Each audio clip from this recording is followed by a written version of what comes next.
샬롬, 말씀으로 매일의 삶을 살아가고 계십니까? 하나님이 주신 말씀을 잊지 마시고 늘 동행하시는 가을의 시간들이 되셨으면 좋겠습니다. 오늘 말씀은 예레미야 34장 말씀 되겠습니다. 제 34장. 바벨론의 느부갓네살 왕과 그의 모든 군대와 그의 통치하에 있는 땅의 모든 나라와 모든 백성이 예루살렘과 그 모든 성읍을 칠 때 말씀이 여호와께로부터 예레미야에게 임하여 이르시되, 이스라엘의 하나님 여호와께서 이와 같이 말씀하시니라.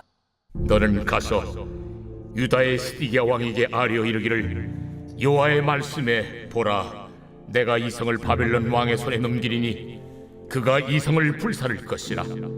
내가 그의 손에서 벗어나지 못하고 반드시 사로잡혀 그의 손에 넘겨져서 내 눈은 바벨론 왕의 눈을 볼 것이며 그의 입은 내 입을 마주 대하여 말할 것이요 너는 바벨론으로 가리라. 그러나 유다의 시드기야 왕이여, 여호와의 말씀을 들으라. 여호와께서 내게 대하여 이와 같이 말씀하시니라. 내가 칼에 죽지 아니하고 평안히 죽을 것이며 사람이 너보다 먼저 있은 내 조상들 곧 선왕들에게 분향하던 것 같이 내게 분향하며 너를 위하여 애통하기를 슬프다 주여 하리니 이는 내가 말하였습니다. 여호와의 말씀이니라 하시니라. 선지자 예레미야가 이 모든 말씀을 예루살렘에서 유다의 시드기야 왕에게 아뢰니라. 그때 바벨론의 왕의 군대가 예루살렘과 유다의 남은 모든 성읍들을 쳤으니 곧 라기스와 아세가라, 유다의 견고한 성읍 중에 이것들만 남았음이더라. 시드기야 왕이 예루살렘에 있는 모든 백성과 한 가지로 하나님 앞에서 계약을 맺고 자유를 선포한 후에 여호와께로부터 말씀이 예레미야에게 임하니라. 그 계약은 사람마다 각기 히브리 남녀 노비를 놓아 자유롭게 하고 그의 동족 유다인을 종으로 삼지 못하게 한 것이라. 이 계약에 가담한 구관들과 모든 백성이 각기 노비를 자유롭게 하고 다시는 종을 삼지 말라 함을 듣고 순복하여 놓았더니 후에 그들이 뜻이 변하여 자유를 주었던 노비를 끌어다가 복종시켜 다시 노비로 삼았더라. 그러므로 여호와의 말씀이 여호와께로부터 예레미야에게 임하니라. 이르시되, 이스라엘 하나님 여호와께서 이와 같이 말씀하시니라.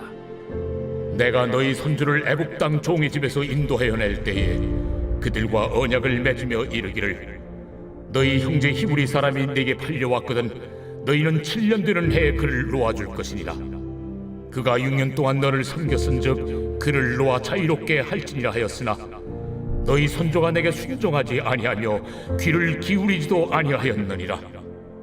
그러나 너희는 이제 돌이켜 내 눈앞에 바른 일을 행하여 각기 이웃에게 자유를 선포하되 내 이름으로 일컬음을 받는 집에서 내 앞에서 계약을 맺었거늘 너희가 돌이켜 내 이름을 더럽히고 각기 너와 그들의 마음대로 자유롭게 하였던 노비를 끌어다가 다시 너희에게 복종시켜 너희의 노비로 삼았도다. 그러므로 여호와께서 이와 같이 말씀하시니라. 너희가 나에게 순종하지 아니하고 각기 형제와 이웃에게 자유를 선포한 것을 실행하지 아니하였은즉 내가 너희를 대적하여 칼과 전염병과 기근에게 자유를 주리라. 여호와의 말씀이니라. 내가 너희를 세계 여러 나라 가운데에 흩어지게 할 것이며 송아지를 둘로 쪼개고 그 두 조각 사이로 지나매 내 앞에 언약을 맺었으나 그 말을 실행하지 아니하여 내 계약을 어긴 그들을 곧 송아지 두 조각 사이로 지난 유다 고관들과 예루살렘 고관들과 내시들과 제사장들과 이 땅 모든 백성을 내가 그들의 원수의 손과 그들의 생명을 찾는 자의 손에 넘기리니 그들의 시체가 공중의 새와 땅의 짐승의 먹이가 될 것이며 또 내가 유다의 시드기야 왕과 그의 고관들을 그의 원수의 손과 그의 생명을 찾는 자의 손과 너희에게서 떠나간 바벨론 왕의 군대의 손에 넘기리라. 여호와의 말씀이니라. 보라, 내가 그들에게 명령하여 이 성읍에 다시 오게 하리니 그들이 이 성을 쳐서 빼앗아 불살을 것이라. 내가 유다의 성읍들을 주민이 없어 처참한 황무지가 되게 하리라. 예레미야 34장은 역사적인 사건이 비교적 정확하게 기록되어 있는 하나님의 심판의 말씀이 될 텐데요.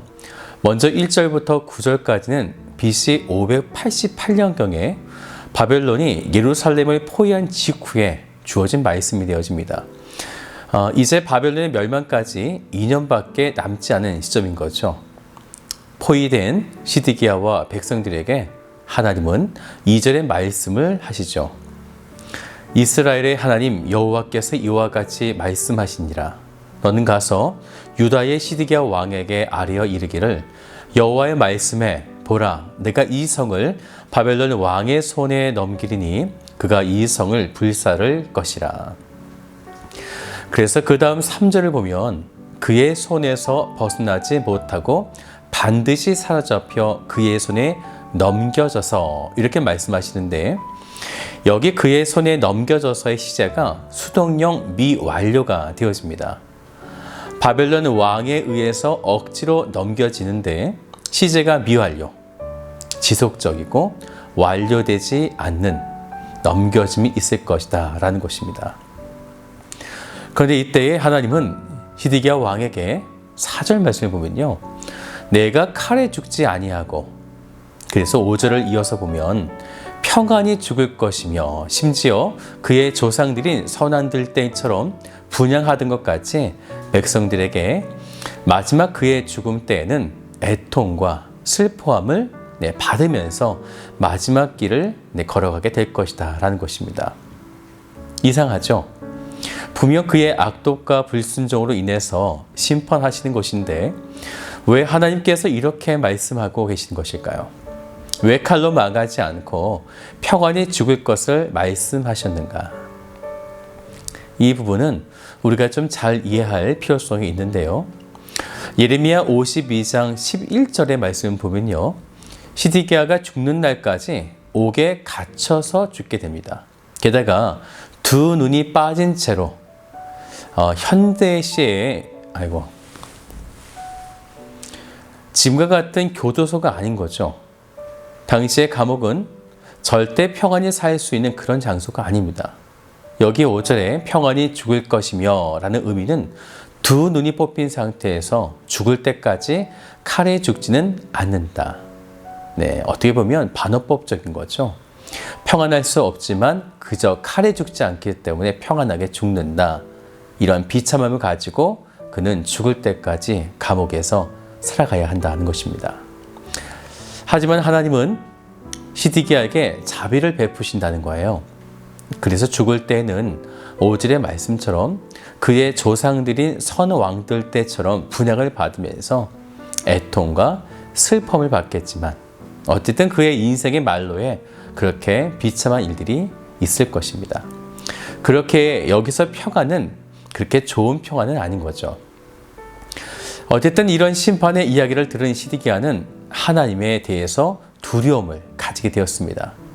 그래서 그는 하나님의 법을 지키겠다. 특별히 8절부터의 말씀을 보면 남녀노비를 놓아 자유롭게 하는 법에 대해서 말씀하시게 되는데, 이 법은요 14절을 보면 너희 형제 히브리 사람이 내게 팔려왔거든 너희는 7년 되는 해에 그를 놓아줄 것이니라. 바로 안식년 법을 말씀하고 있는 거죠. 시드기야가 임시 방편으로 너무나 급한 나머지 이 법을 지키겠다 이렇게 고백한 것입니다. 그런데 당시에 BC 587년이에요. 그러니까 이제 멸망당하기 1년 전에요. 어떤 사건이 일어나게 되냐면 그동안 예루살렘을 포위하고 있었던 바벨론의 군대가 갑자기 이 포위망을 풀게 된 것입니다. 왜냐하면 당시에 애굽에 호브라 왕이라는 사람이 있었는데 이 왕이 애굽 군대를 이끌고 바벨론을 대항하고자 남유다 쪽으로 진격하고 있었기 때문이에요. 그래서 바벨론의 입장에서는 이들과 싸워야 하기 때문에 어쩔 수 없이 예루살렘의 그 포위망을 풀 수밖에 없었던 것입니다. 그런데 이때에 이스라엘은 지난날과 같이 애굽을 의지하면 되겠다 이렇게 생각한 것입니다. 잠시 동안의 안정과 또한 전쟁의 사라짐. 그래서 그들은 이러한 상황을 낙관적으로 보게 된 것입니다. 또다시 하나님의 법을 어기기 시작했고, 이전에는 하나님의 말씀에 겁에 질려 노비들을 풀어주었던 것을 다시 어기면서 하나님 앞에 대항하기 시작한 것입니다. 그 이야기가 바로 7절부터 22절까지의 심판에 대한 이야기가 되어집니다. 우리가 11절을 같이 볼까요? 후에 그들의 뜻이 변하여 자유를 주었던 노비를 끌어다가 복종시켜 다시 노비로 삼았더라. 그들이 하나님의 법을 지키겠다고 한 것은 임시 방편, 지금의 위기를 모면하고자 함이었는데 애굽이 힘을 갖게 되어지자 그때 애굽을 의지하겠다 이렇게 그들의 생각이 바뀌어지게 된 것입니다. 그들은 하나님과의 언약을 완전히 상실하게 된 것이죠. 18절 말씀을 같이 볼까요? 송아지를 둘로 쪼개고 그 두 조각 사이로 지나매 내 앞에 언약을 맺었으나 그 말을 실행하지 아니하여 내 계약을 어긴 그들을.